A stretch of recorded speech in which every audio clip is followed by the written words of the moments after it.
Isang truck na may kargang kemikal ang naaksidente sa pakurbang bahagi ng Legarda Street sa Sampaloc, Maynila kaninang madaling araw.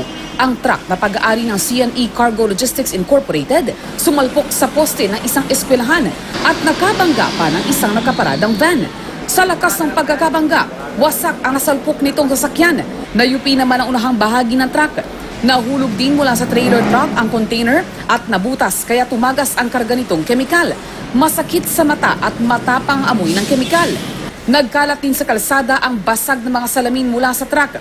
Kwento ng driver, paliko siya ng kurbada ng Legarda Street nang mangyari aksidente. Hindi raw kinaya ng truck ang bigat ng 20 toneladang kargada nito kaya nagdire-diretso ito. Habang paliko ako, naputol po yung chassis namin.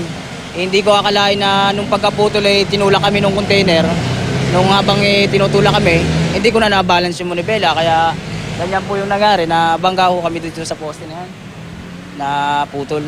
Kapwa nakaligtas sa insidente ang driver at pahinante ng truck. Galing daw sila sa Pier ng Maynila at patungo ng Taytay Rizal para maghatid ng kemikal sa isang warehouse ng kumpanyang gumagawa ng kutsyon.